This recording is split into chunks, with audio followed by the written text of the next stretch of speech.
datang di Tutur Channel. Nah, sekarang itu kan kemarin Ayah tuh ngomong kalau misalnya ada di dunia itu dengan cinta itu tuh pasti semuanya damai. Tapi banyak kan orang-orang yang mungkin aku tuh udah hidup dengan cinta kok, tapi nyatanya masih nggak tenang aja gitu, masih kayak kepikiran, overthinking dan lain sebagainya. Nah, kita langsung aja dengerin dari Ayah gimana. Ya, apa pertanyaan tadi? Sudah menjalani kehidupan dengan cinta tapi masih nggak tenang, tidak nggak tenang. damai. Ya. Itu yang salah apanya? Kalau orang sudah menjalani kehidupan dengan cinta, tapi kok masih tidak damai, itu yang salah cintanya atau orangnya sekarang? Ya orangnya. Nah, berarti bukan cintanya yang salah. Cinta itu tidak pernah salah. Iya. Cinta itu rasa. Rasa itu tidak pernah salah. Rasa itu pasti benar. Bukan mungkin benar, pasti benar.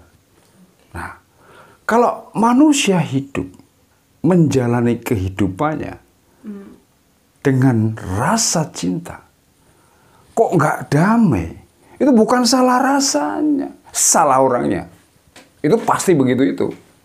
Jadi tidak mungkin rasa itu salah, itu nggak mungkin. Rasa yang sejati, ingat ya, rasa yang sejati itu tidak pernah salah, karena dia selalu memberi tahu. Kalau salah itu pasti dikasih tahu. Misalnya nih, kita mau berbuat salah. Rasa itu sudah memberitahu, ini salah, ini benar. Kalau salah jangan, kan gitu. Kalau salah kok dilakukan, akhirnya apa? Ketika kita melakukan suatu perbuatan yang salah, sedangkan rasa itu sudah memberitahu, tetap kita jalankan, apa yang terjadi? Ya pasti kita tidak damai, tidak tentram, kan begitu. Akhirnya apa yang kita lakukan menjadi serba salah. Nah, itu yang menjadi persoalan. Kalau kita diberitahu oleh rasa kita, tapi kita tidak memperhatikan itu, maka pasti akan salah kalau kita jalankan.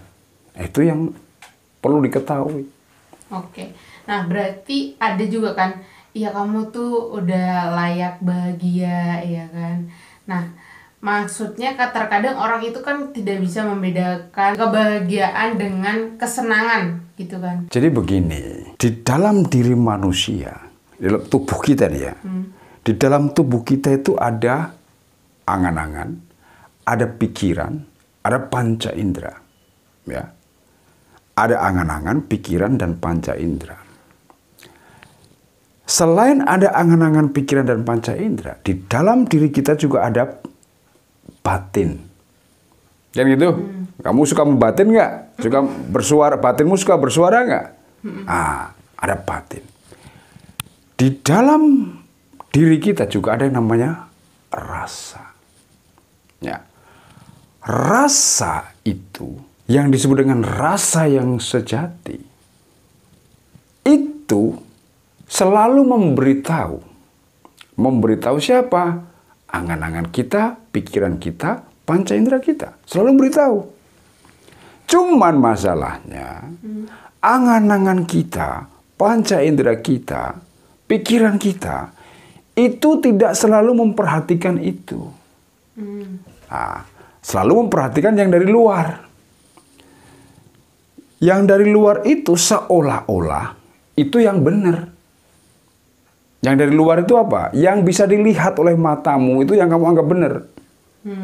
Gitu loh. Yang kamu bisa lihat, yang kamu bisa dengar, yang kamu bisa katakan, itu yang disebut benar. Padahal benar itu bukan itu. Gitu loh. Benar itu siapa? Benar itu rasa. Rasa itu yang benar. Karena di dalam rasa itu ada yang disebut dengan suci tadi. Suci itu benar. Di dalam rasa kita ada yang namanya suci. Dan itu selalu memberitahu yang pasti benar, tidak mungkin salah. Nah, tergantung manusianya. Manusianya itu mau ikut yang suci atau mau ikut yang tidak. Itu tergantung kita. Tergantung kita mau milih yang mana. Kalau mau bahagia dalam pengertian yang sesungguhnya, bahagia yang sesungguhnya itu bukan dari luar, dari dalam, keluar. Bukan dari luar ke dalam, tapi dari dalam keluar. Gitu loh. Contoh begini, ketika kamu memiliki sesuatu, ya, memiliki sesuatu, kamu merasa apa? Sesuatu yang baru kamu dapatkan lah misalnya. Kamu merasa senang, kan begitu. Tapi ketika sesuatu barang itu sudah sekian lama, pasti kamu akan mengalami perubahan. Perubahan apa? Kesenangan. Kan gitu. Sehingga senang ataupun apa tadi kamu bahagia yang dari luar itu berubah-ubah, selalu berubah, tidak tetap, gitu loh. Sedangkan kalau kamu bahagia dari dalam, itu kamu bisa menerima apa saja, bisa menerima apa saja yang ada, kamu bisa terima, bisa mensyukuri, kalau bahasa umumnya itu mensyukuri apa yang ada, tidak mengeluh, tidak menyalahkan. Gitu, tidak merasa benar, kan itu, mengalah, sabar, ikhlas, itu rasa. Jadi kalau bahagia itu yang bisa membuat diri kita bahagia siapa? Ya diri kita sendiri. Diri kita sendiri dalam pengertiannya, di dalam rasa kita itu, kalau kita selalu memperhatikan rasa itu, maka kita akan selalu diberi terang. Terang apa? Terangnya rasa. Kalau bahasa Jawanya itu padang roso. Itu bahasa Jawanya itu padang roso. Jadi rasa yang terang, rasa yang padang. Rasa yang padang itu ya disebut bahagia tadi. Karena rasanya padang, maka pikiran kita juga ikut padang. Angan-angan kita ikut padang. Panca indera kita padang, terang. Jadi kita pasti melihat segala sesuatunya juga bahagia. Apapun yang dihadapinya, itu juga akan bahagia. Misalnya makan nih, karena kita rasanya itu padang, kita diberi padang oleh rasa, kita makan adanya misalnya nasi sama tempe misalnya.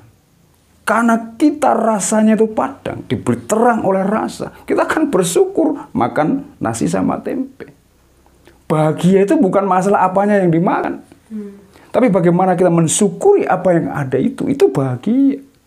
Tapi coba bayangkan, ketika kamu diberi nasi, tempe, lalu apalagi daging misalnya, lalu kamu menyepelekan tuh, cuman makan kayak gini, itu sudah nggak bahagia, gitu loh. Jadi bahagia itu bukan apa yang, kalau tadi makanan, bukan apa yang kita makan, tapi bagaimana kita mensyukuri makanan itu, berterima kasih, itulah bahagia. Itu salah satu contoh saja. Ya, kalau misalnya teman-teman juga di luar sana yang nonton ini, itu memperhatikan dari episode pertama itu, kalau kita berbicara tentang perbedaan kesenangan yang ternyata itu hanya sesaat, yang mungkin kalian biasa sebut dengan kebahagiaan ya. Tapi ternyata itu padahal nggak bahagia, karena tuh up and down gitu. Kalau bahagia itu ya terus gitu ya. Sama juga begini. Tentang cinta tadi ya. Ketika kita menjalin relasi cinta, kita mencintai seseorang dan kemudian dasar cintanya adalah wajahnya. Oh cantik, oh ganteng. Kan gitu? Itu kan dari luar. Padahal yang dari luar itu berubah nggak? Pasti berubah. Cantik sekarang, 10 tahun lagi gimana? Belum tentu. Kalau ganteng atau cantik dalam waktu 20 tahun, 30 tahun, masih ada itu. Pasti akan berubah. Nah kalau dasarnya cinta itu dan cantik, ganteng, apalagi ukuran-ukuran yang secara kasat mata atau yang material, itu nggak akan bahagia. Ukuran cinta yang sebenarnya atau yang sejati itu dari dalam. Jadi bukan dari apa yang terlihat oleh mata, tapi apa yang terlihat oleh rasa. Oh, itu beda. Jadi bukan yang terlihat oleh mata, bukan yang terdengar oleh telinga, tapi terlihat oleh rasa dan terdengar oleh rasa. Itu yang sebenarnya yang disebut cinta yang sejati. Dan ini setuju banget ya, karena tuh kan apalagi anak-anak muda sekarang tuh kayak mengartikan itu tuh nggak sepenuhnya diartikan dengan baik gitu loh. Karena nggak, aku happy kok, kan biasanya kan orang, kalau kamu kenapa, misalnya Dani ya kan, biasanya kan kamu kenapa Dan gitu, kamu tuh layak bahagia gini gini gini. Nah gimana ya, kita karena tuh Dani itu sebenarnya tuh bukan apa yang mereka pikirkan. Siapa tuh dengan Dani misalnya tuh apa ya, dengan Dani misalnya mukanya kayak gitu sebenarnya bahagia, cuman mungkin di situ ada momen ketika Dani emang harus sedih gitu kan. Karena Dani itu bukan pikiran orang lain. Bener nggak ya? Coba sedikit aja nih, kira-kira besok kita bakal ngebahas ini. Ya, sekarang begini. Kalau kamu dicubit, ya, ayah cubit kamu nih. Yang merasa sakit siapa? Ya kamu. Ayahnya merasakan sakit nggak? Nggak. Enggak, bukan dicubit. Artinya rasa itu pribadi. Iya. Bahagia itu pribadi. Tidak bisa diwakilkan. Sakit juga nggak bisa diwakilkan. Bahagia pun juga tidak bisa diwakilkan. Karena rasa itu pribadi. Maka tanggung jawab kita juga tanggung jawab pribadi. Kamu bahagia atau tidak tergantung kamu. Kamu bisa nggak membahagiakan dirimu sendiri? Gitu loh. Kebahagiaanmu bukan tergantung pada siapapun, tergantung dirimu memahami apa itu bahagia. Itu sedikit ya cluenya untuk minggu depan. Jadi kita bahas, ini kan sering banget nih sekarang itu tuh kayak kalau misalnya kita dulu ayah pernah bilang deh ke Dani, kalau misalnya kita ditabuh ini goyang gitu, kalau ditabuh ini jadi terlalu mengikuti kata orang gitu. Kamu adalah dirimu. Kamu bukan diri orang lain. Kamu adalah dirimu. Yang menentukan siapa? Ya kamu. Kamu bahagia atau tidak? Ya tergantung kamu. Tidak bisa ditentukan. Termasuk ayahnya pun itu tidak bisa menentukan kebahagiaan kamu. Jangan salah. Oke. Gitu loh. Terus yang mampu menentukan kebahagiaan itu siapa? Saksikan di episode minggu depan. Oke. Kalau kalian suka sama video ini, like dan jangan lupa ajak teman-teman kalian buat nonton video ini. Tentunya jangan lupa komen dan terakhir tuturin aja. Bye bye.